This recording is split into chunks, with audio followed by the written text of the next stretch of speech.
¿Quién no se preguntó alguna vez qué se debe comer durante una carrera? ¿O cuánto deberíamos comer? ¿La cafeína es buena? ¿Hacen falta suplementos para mejorar nuestro rendimiento? ¿Necesitaremos sodio para evitar calambres? Hoy recibimos a Borja Suazua, mejor conocido en las redes sociales como Borja-dietista, un divulgador excepcional que nos va a ayudar a comprender un poco mejor la nutrición deportiva en carreras de ultra. Un episodio imperdible. Run around the world, run around your dreams, run around your fears, through the mud to find me, run around with you, run alone, run to find me. Hola Borja, ¿qué tal? ¿Cómo estás? Muy buenas. Bueno, muchísimas gracias por haber aceptado la entrevista. Hoy la verdad tenía muchas ganas de hablar con vos, dado que eso, nutrición todo el mundo toca de oído y tener a alguien que de verdad nos va a poder clarificar un montón de cosas va a venir muy, muy bien. Bueno, a ver, vamos a empezar por el principio. Contanos un poquitito de vos y dónde te puede encontrar la gente en las redes sociales. Bueno, Ariel, un placer estar aquí hablando de lo que nos gusta y friqueando un poco sobre los detalles para pulir e hilar más fino en este tipo de disciplinas de tiradas más largas, como pueden ser maratones, Ironmans, ultratrails, etc. Y lo primero, yo soy Borja, Borja_dietista en redes sociales. Y bueno, soy dietista, especialista en nutrición deportiva, nutrición en fútbol, últimamente trabajando mucho con todo este tipo de disciplinas en los que la nutrición toma un papel muy, muy importante de cara al rendimiento. Y nada, de eso venimos a hablar y lo dicho, un placer estar aquí y agradecido. La verdad que sí, yo estuve viendo tus videos y tus historias. El material que haces es imperdible, así que recomiendo que todo el mundo que pueda te siga por las redes sociales y se ponga en contacto con vos porque la verdad la tenés clarísima y sos un divulgador, la verdad, buenísimo. Bueno, ya que te tiré tantas flores, vamos a empezar.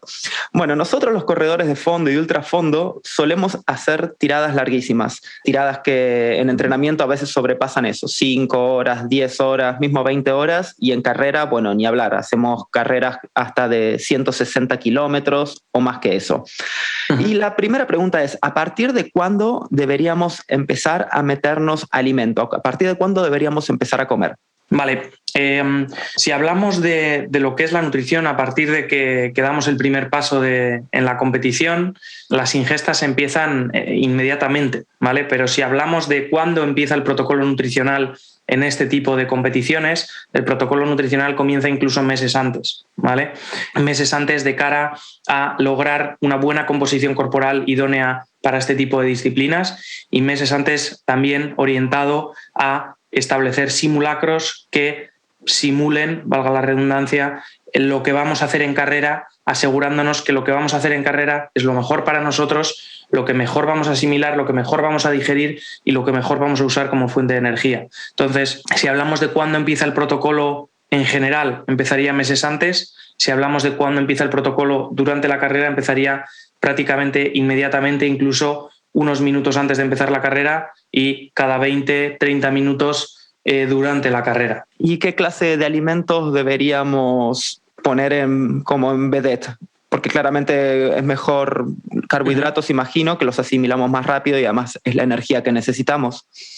Efectivamente, lo que vamos a necesitar son fuentes de carbohidratos, ¿vale?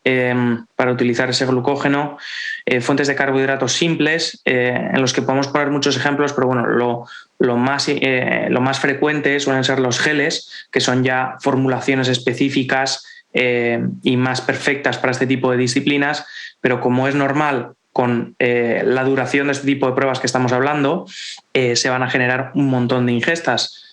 Muchísimas ingestas, hablando de entre 20 y 30 minutos con este tipo de duraciones, pues van a ser muchas ingestas que posiblemente con la introducción de solo una fuente de carbohidratos nos va a saturar. Tenemos que potenciar la apetencia de estas ingestas y por lo tanto tendremos que variarlas.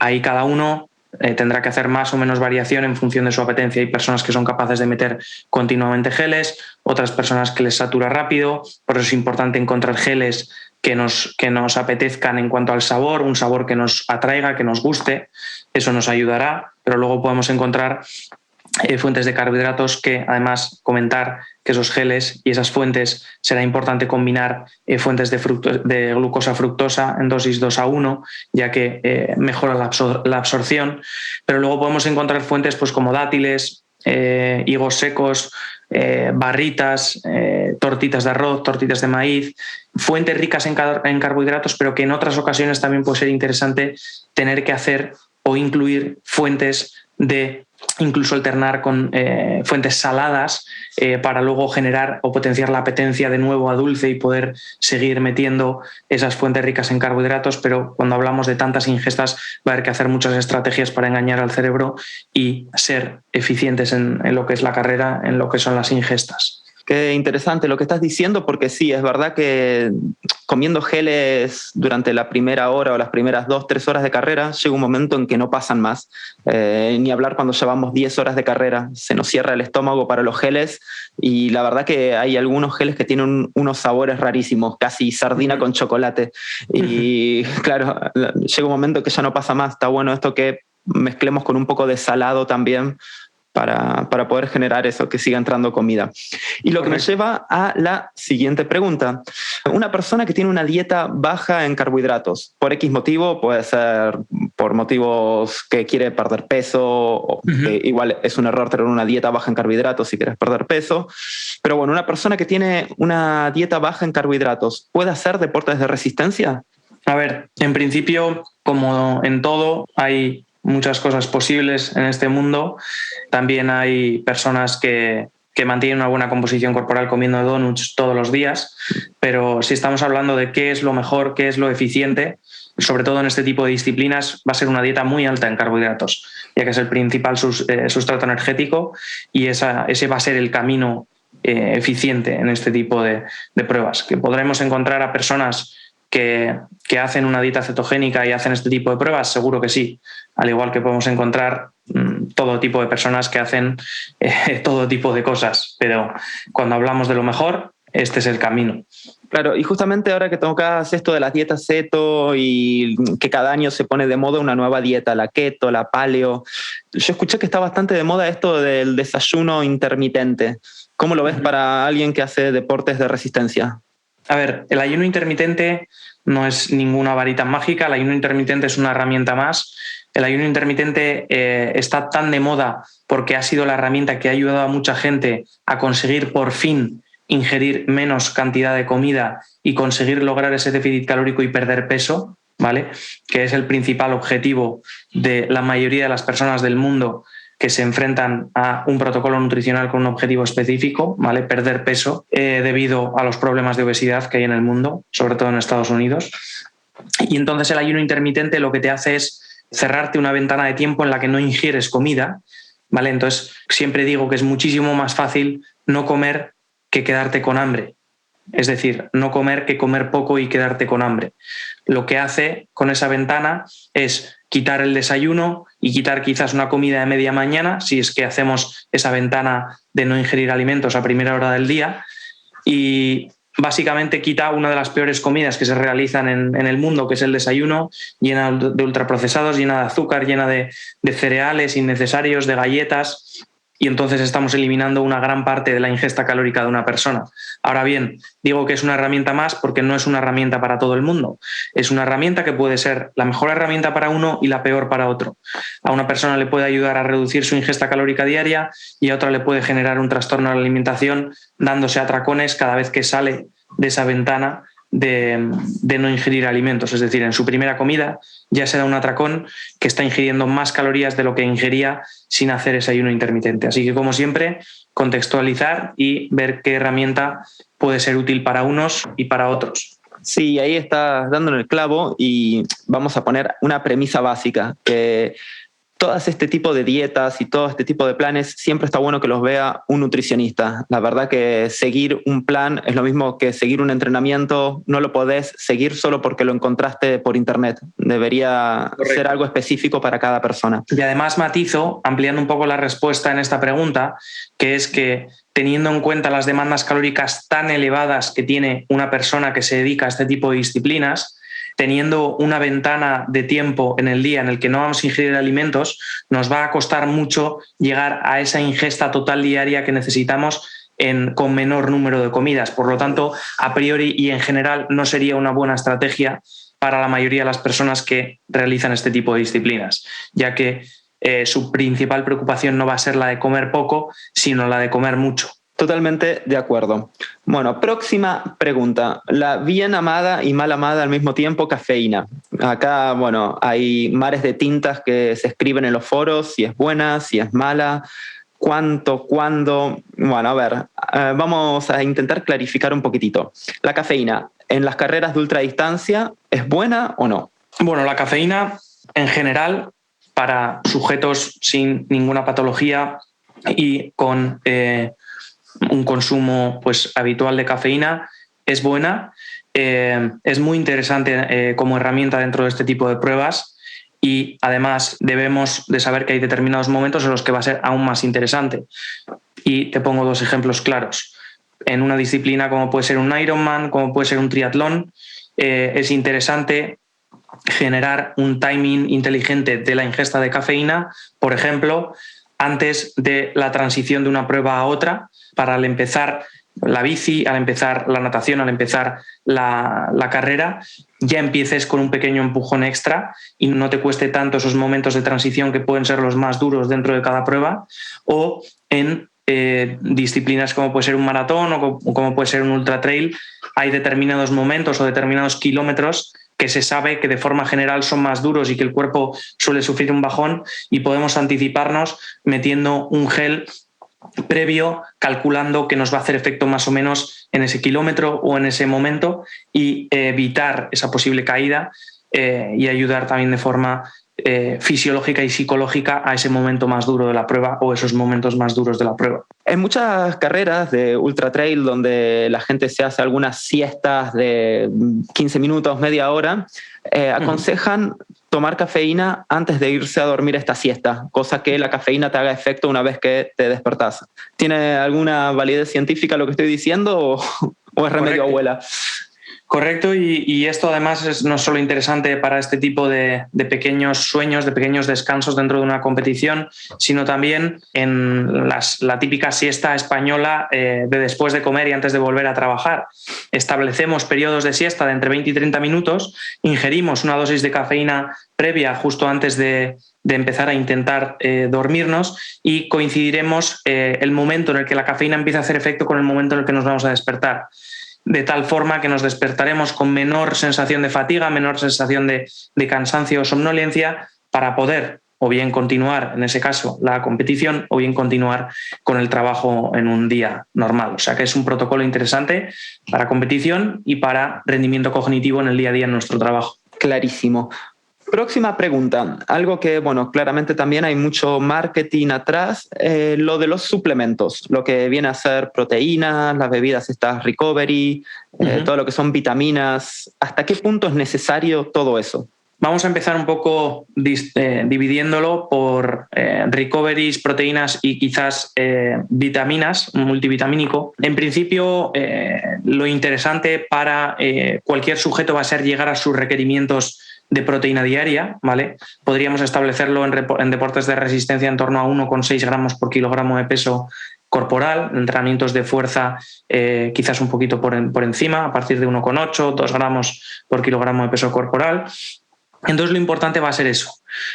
Para llegar a estos requerimientos es interesante el aislado concentrado de suero de leche para facilitarnos, ya que con esta herramienta únicamente nos va a subir la dosis de proteína, cosa que con los alimentos pues al final son ricos en otros macronutrientes y también nos subirán, pero de todas formas con las ingestas tan elevadas que tienen este tipo de sujetos no es difícil llegar a estos requerimientos con comida. ¿vale?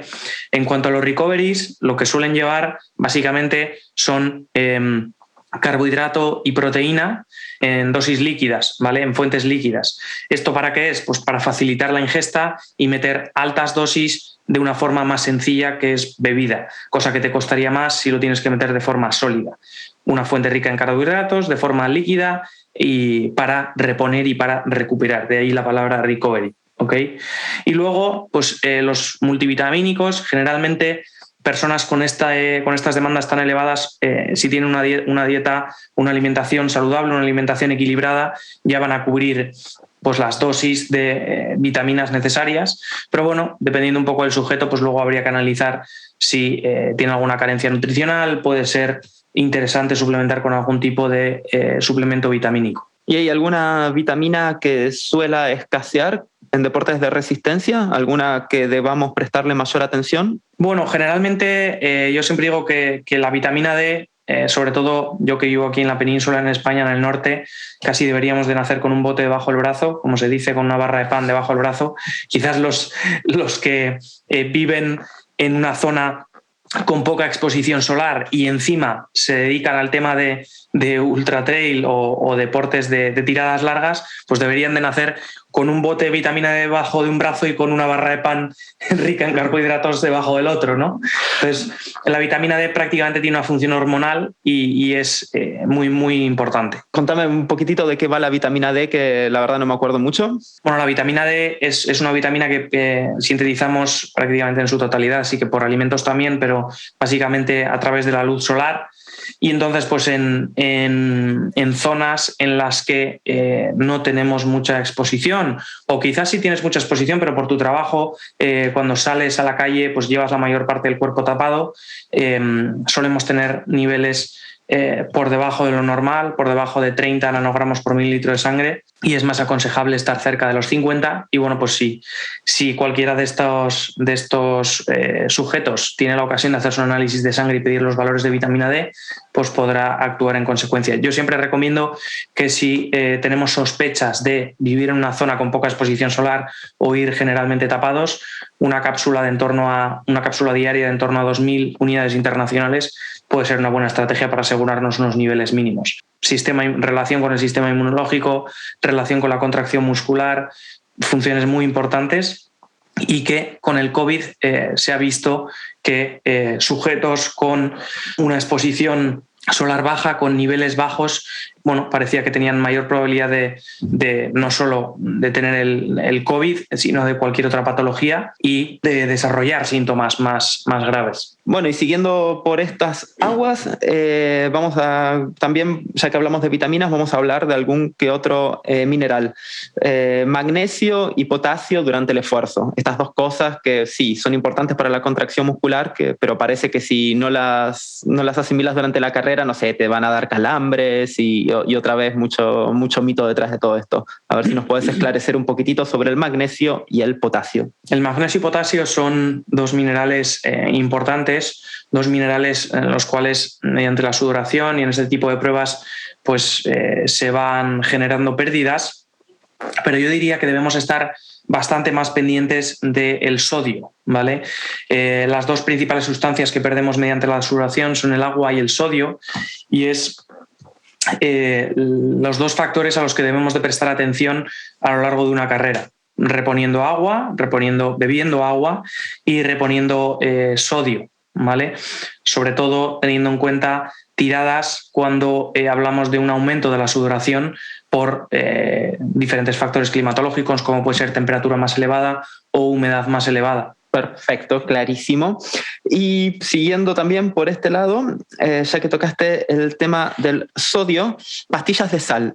También está muy de moda esto de ir metiéndose pastillas de sal los días de calor. ¿Te parece que es una buena idea? Es una forma sencilla de cubrir con ese sodio. Estaríamos hablando que más o menos podríamos estar metiendo por cada litro de agua que reponemos entre 400 y 700 miligramos de sodio en tiradas normales con condiciones climatológicas normales, y en tiradas más largas con mayor calor y mayor humedad podríamos estar hablando incluso superando los 700 miligramos de sodio, llegando hasta 1000, 1200. También podemos cubrirlo echando, pues eso, más o menos 1 gramo de sal por cada litro de agua que repongamos. O también nos pueden servir esas cápsulas, teniendo en cuenta estos rangos de dosis, pues si esas cápsulas cumplen con estos rangos, pues puede ser buena idea, o directamente, pues eso, puede ser una forma más sencilla sin preocuparnos tanto de tener que andar echando la sal, pues tener calculadas las pastillas e irlas metiendo a lo largo de la carrera. Bueno, y la próxima pregunta, ventana anabólica, después del entrenamiento. Este periodo tan importante, después de un entrenamiento o después de una carrera, te voy a preguntar primero, ¿qué es la ventana anabólica y cómo podríamos aprovecharla de eso, después de un entreno o después de una carrera? Pues a ver, la ventana anabólica es la llamada ventana en la que se va a producir un proceso anabólico, un proceso de construcción, y un proceso catabólico, un proceso de destrucción, ¿vale? En este proceso se le llama ventana anabólica pensando en que justo la media hora o la hora después va a haber una mayor capacidad de creación, de generar ese entorno reparador, pero bueno, está demostrado de que este entorno se alarga incluso hasta las 24, 48, 72 horas posteriores. Esto en el tema del entrenamiento de resistencia no lo había oído tanto, pero yo también que me dedico al tema del entrenamiento de fuerza, sí que también es un mito creído desde el punto de vista en el que la gente directamente va corriendo al vestuario a tomarse ese batido de proteínas pensando que está perdiendo masa muscular por el camino desde que acaba el entrenamiento hasta que se toma el batido, y se ven verdaderos sprints en los pasillos de los vestuarios. Entonces, bueno, esta ventana anabólica, por ejemplo, en un entrenamiento de fuerza, si no venimos de un ayuno previo, hemos metido el entrenamiento y luego sí que tendríamos mayor urgencia por generar una ingesta. En el caso de que hayamos hecho una ingesta previa al entrenamiento, no tendríamos tanta urgencia, y en el aspecto, o en el caso de que vengamos de una tirada larga, un entrenamiento de resistencia, pues bueno, sí que es cierto que debemos empezar a generar ese proceso reparador, esa recuperación inmediatamente después, pero que esa recuperación, esa ventana va a durar incluso al día siguiente o alargándose hasta las 72 horas posteriores. Ya saben, no hace falta ir corriendo al vestuario o volver corriendo a su casa para tomarse el recovery, porque esto que dicen de media hora si no se cierra la ventana, Borja nos está diciendo que no es verdad. Y otra pregunta que también, bueno, esto en las carreras de fondo y de ultrafondo, también hay mares de tintas escritos sobre esto. La carga de hidratos de carbono el día antes de la prueba, el famoso pasta party. ¿Cuándo habría que hacerlo y, sobre todo, cuánto habría que comer? Bueno, este tipo de cargas son bastante importantes para llegar a unos niveles de depósitos de glucógeno, tanto muscular como hepático, óptimos, ¿vale? Para llegar con las pilas cargadas, por así decirlo, a la competición.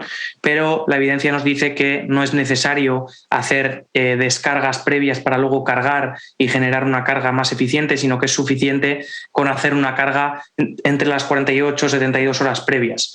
Estas cargas a nivel de duración o a nivel de cantidad también van a depender del entrenamiento digestivo que tenga la persona, el sujeto, ya que no es lo mismo una persona que venga haciendo cargas los 5 años atrás y tiene una experiencia de 5 años a nivel de protocolo nutricional, que una persona que es su primera, su segunda carga, seguramente podrá tolerar menor cantidad de carbohidratos y sea interesante igual pues hacer solo con 48 horas y no alargándolo hasta las 72 horas. Cuando hablamos de dosis, generalmente vamos a hablar de en torno a 7-10 gramos por kilogramo de peso corporal de carbohidratos, ¿vale? Lo que nos va a generar pues seguramente una ingesta calórica total mayor que lo que veníamos haciendo hasta ahora, pero por eso se llama una carga de más calorías a base de más carbohidratos. Perfecto. Y que tocaste el glucógeno muscular, las cargas de glucógeno las podemos hacer tanto muscular como hepático, y es que hay un límite para almacenar el glucógeno a nivel muscular y a nivel hepático, porque si me como 1 kilo de pastas, tampoco es que voy a poder asimilar por completo el kilo de pastas, me imagino. Bueno, esto es también como el límite que podríamos establecer a nivel de absorción de carbohidratos durante la carrera. Se habla de en torno a 1 gramo por kilogramo de peso corporal por hora en ingestas durante la carrera, por eso te comentaba el que vamos a hacer ingestas de en torno a 30 gramos de carbohidratos cada 20 minutos, entonces así generaremos aproximadamente 90 gramos de carbohidratos la hora, pero bueno, eso sería, 90 gramos sería como una dosis general y 1 gramo por kilogramo de peso por hora sería algo más específico. Si estamos hablando de una persona de 90 kilos, se cumplirá con esa norma de los 90 gramos. Si hablamos de una persona de 80, pues estará en torno a los 80 y pues eso, cada uno con su individualización. En una carrera más o menos de 10 kilómetros, yo quemo aproximadamente 700 calorías.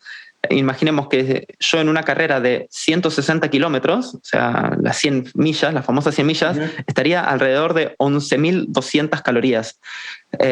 ¿Cómo haría en un periodo relativamente corto de tiempo, como podrían ser 24 horas, para ingerir 11.200 calorías? Porque me imagino que solo de carbohidratos no llego, porque si no me olvidé lo que había estudiado, 1 gramo de carbohidratos representa 4 calorías, ¿no? Correcto. Ahí lo que tendríamos que ir haciendo es estar muy pendientes de haber hecho el protocolo previo de carga para llegar con los depósitos cargados y habiendo consumido más energía de la que nuestro cuerpo necesita, hacer las ingestas durante la competición para estar absorbiendo en torno, lo que decíamos, a 1 gramo por kilogramo de peso por hora, para ir utilizando esa energía que vamos aportando y luego continuar con un protocolo similar las horas posteriores entre 7 y 10 gramos por kilogramo de peso corporal al día, para poder ir reponiendo no solo el carbohidrato, luego también podríamos estar hablando de reponer en torno a 1,5 litros de agua por cada kilo perdido en cuanto a peso corporal y así poder ir reponiendo esas principales sustancias que vamos perdiendo con este tipo de pruebas. Y a nivel de macronutrientes, en carreras tan largas, ¿está bien cambiar a veces carbohidratos por proteínas o por mismo grasa? Bueno, estaríamos hablando de que durante la carrera, si tenemos que alternar con alguna ingesta salada, pues algo del resto de macronutrientes nos iría implícito en esas fuentes, pues como unos frutos secos, etcétera. Y otra pregunta que viene también por este lado, ¿por qué en los habituallamientos, en estas carreras de trail y de ultras, siempre encontramos porquerías para comer en los habituallamientos, como papitas fritas, Coca-Cola, chocolate, bacon? ¿Por qué encontramos este tipo de comidas que en principio parecen ser no muy nutritivas? El motivo real habría que preguntárselo a los responsables de los habituallamientos, pero la interpretación que puedo hacer yo o un uso inteligente de este tipo de fuentes podría ser lo que hablábamos. Necesitamos potenciar la apetencia de las ingestas eficientes, que serían los geles, y por lo tanto podríamos utilizar, pues, por ejemplo, esas patatas fritas o ese bacon para pasar a algo salado y además algo calórico que nos ayude a ir reponiendo calorías para llegar a esas demandas debido a ese gasto tan elevado. Y luego, pues bebidas como la Coca-Cola, que es rica en azúcares y por lo tanto nos podría ayudar también a esas dosis de carbohidratos a lo largo del ejercicio, con algo además palatable que puede ser una Coca-Cola que a priori le gusta a todo el mundo, ¿no? Esos podrían ser los motivos así pensados de una forma lo más objetiva posible. Sí, también imagino como la Coca-Cola, como bien decías, tiene cafeína, tiene azúcar, tiene sodio y además se digiere bastante rápido también. La Coca-Cola serían, has dicho muy bien los motivos por los que podríamos meter la Coca-Cola. De hecho, he visto atletas que los geles le generaron malas situaciones en alguna carrera y tiraron toda la carrera a base de Coca-Colas de los habituallamientos. La siguiente pregunta también viene un poco por este lado. Los corredores tenemos pánico a comer alimentos que contengan mucha fibra porque tenemos miedo de hacernos encima, literalmente. ¿Hay alguna evidencia científica que, no sé, si comes 2 o 3 dátiles o lo que sea, o un alimento rico en fibras, te haga ir de una forma demasiado más marcada al baño, o sea, que te hagas encima prácticamente?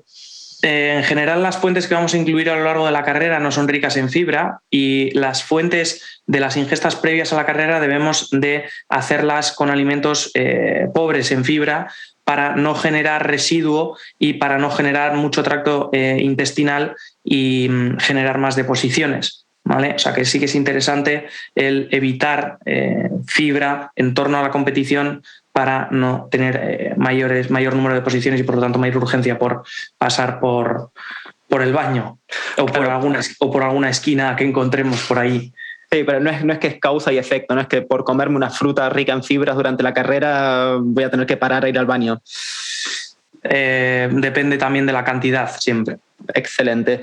Antes habíamos hablado de los nutrientes como las vitaminas y algún que otro mineral, y me había olvidado de preguntarte, las corredoras, las chicas, ¿necesitarían darle más importancia a algún nutriente o alguna vitamina o mineral en particular? Bueno, sí que es cierto que las mujeres pueden tener o prestar más atención a dosis de hierro, ¿vale? Junto con vitamina C para potenciar su absorción, ya que puede que tengan unos niveles o que tengan probabilidad de tener niveles más por debajo de lo normal. Y bueno, también quizás les cueste más llegar a esas ingestas más elevadas de comida, o puede que tengan más pánico por llegar a esas ingestas tan elevadas. Es cierto que veo muchas mujeres con miedo a meter cantidad de comida cuando se dedican a un deporte o ejercicio físico en las que tienen demandas muy, muy elevadas, haciendo protocolos de ayuno y bueno, poniendo muy en riesgo no solo su salud, sino su rendimiento. O no solo su rendimiento, sino su salud, que es más importante. Claramente, totalmente de acuerdo, porque sí, el deporte es algo que está socialmente aceptado y hay mucha gente que se pone a hacer deporte a lo loco todos los días con la idea de perder peso, y la verdad estamos como escondiendo un problema atrás de eso, que puede ser un problema de querer perder peso de una forma no segura, poniendo la salud en peligro.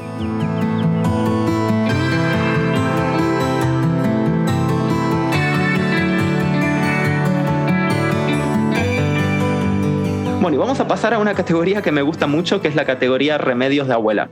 A ver qué dice la ciencia. Sales y, bueno, sodio habíamos hablado bastante, pero para evitar calambres. ¿Qué sabes de esto? Bueno, el tema de los calambres debemos saber que es algo que todavía queda bastante por investigar. No hay mucha evidencia científica al respecto y la existente pues tampoco es del todo clara. Los calambres básicamente son contracciones involuntarias con espasmos dolorosos que ocurren durante o después de la carrera. Y bueno, sí que es cierto que puede tener un papel, pero va a ser más secundario el tema de la hidratación, el tema del sodio, ¿vale? Incluso en estudios con maratonianos observamos que sujetos que ingieren suplementan con sodio durante la carrera o sujetos que no lo hacen, tampoco hay diferencias significativas en cuanto a calambres, y que es algo que es muy frecuente, ¿vale? Casi el 60% de las personas que hacen este tipo de disciplinas han sufrido o sufren habitualmente calambres, pero bueno, al final debemos saber que lo principal que va a tener importancia de cara a evitar este tipo de situaciones va a ser una correcta programación del entrenamiento y de la nutrición previa. Al final, si vas preparado a esa prueba, tendrás menor probabilidad de sufrir calambres. Si llevas una preparación pobre o quizás ha sido un objetivo demasiado alto para ti, seguramente tengas mayor probabilidad de sufrir calambres. Y bueno, pues acciones como estiramientos pasivos también podrían mejorar este tipo de situaciones, pero bueno, lo que debemos de saber es que es algo que todavía queda por estudiar, que no sabemos el motivo principal, el motivo claro, ni tenemos la varita mágica para eliminarlos definitivamente. Bueno, la siguiente sigue también por estas aguas, que la mostaza. Y te pongo en contexto. Yo, haciendo una carrera de 110 kilómetros de montaña, venía una subida muy, muy heavy en el kilómetro 80 más o menos, y me pongo a correr con un corredor adelante mío que llevaba un frasco de mostaza. Yo dije, bueno, debe llevar otra cosa, no creo que lleve el aderezo amarillo adentro. Y me dijo, sí, es mostaza, que en el mundo del trail y en la categoría otra vez remedios de abuela, la mostaza eliminaba los calambres. ¿Tenés alguna evidencia científica que lo corrobore?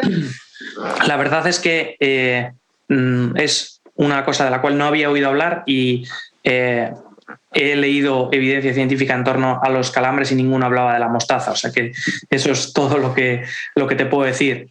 También te digo que yo considero que no lo sé todo ni mucho menos, y puede que la mostaza tenga alguna sustancia dentro de su composición, que haya algo de evidencia de que puede favorecer la no aparición de calambres. O sea que bueno, lo analizaré más detenidamente. Guardo alguna que otra duda al respecto. Bueno, Borja, la verdad que me tiraste muchísima información. Yo creo que todos los que nos están escuchando ya van a tener una idea un poquitito más clara de un montón de cosas. Y otra vez la premisa de base. Nosotros los corredores gastamos un montón de plata en artilugios, en entrenadores, en zapatillas, en relojes. Y la gran descuidada siempre es la nutrición. Y es muy, muy importante. La verdad que como tenemos entrenadores, no estaría mal ver un nutricionista que nos pueda ayudar con un plan de entrenamiento.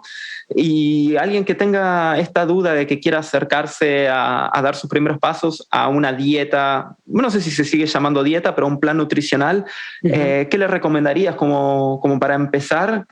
¿Cómo sería el protocolo como para empezar a ver un nutricionista? Para romper un poco esta barrera del miedo y demás. Lo primero que debemos saber es que estamos ante las disciplinas con mayores demandas calóricas a nivel deportivo, y que lo primero que hay que hacer es eliminar el miedo a meter comida, porque la comida que vas a necesitar está por encima del hambre que vas a tener. O sea, tu preocupación en cuanto a estoy comiendo demasiado debe de eliminarse, porque tu preocupación en realidad tendría que ser la de estoy comiendo demasiado poco, ya que vamos a tener que comer, como digo, por encima del hambre, e incluso utilizar alimentos procesados, ya que siempre digo, no tengáis miedo a los alimentos procesados en este tipo de disciplinas, porque muchas veces en comparativa, yo siempre priorizo la salud y siempre priorizo la comida real, pero muchas veces poniendo en la balanza saturación digestiva con comida real a incluir algún procesado para llegar a las demandas calóricas,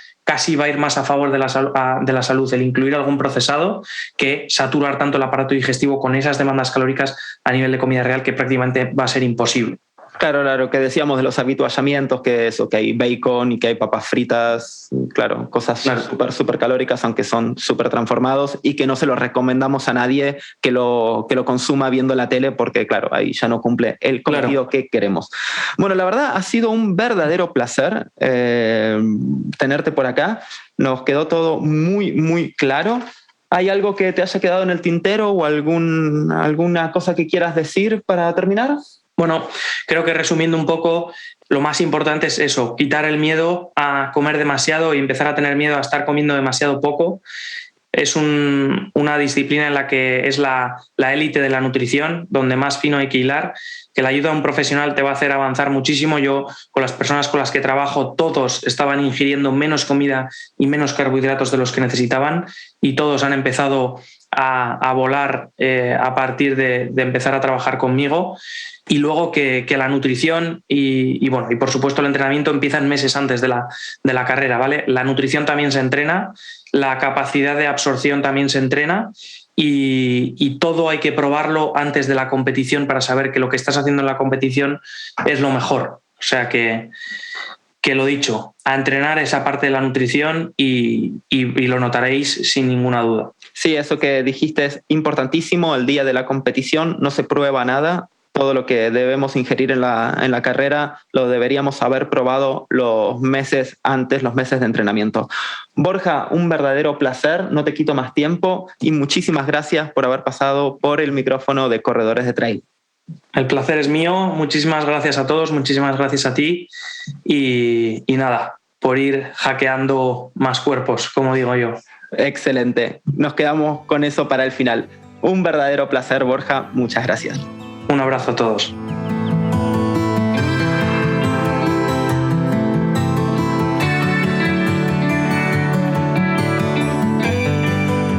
La semana que viene, en Corredores de Trail, nos visita Marcelo Tordomar. Y así fue que hice este listado de las 25 carreras a pie más extremas del mundo, y son las que me propongo completar, y ya tengo 8 adentro, ¿no? Buen camino.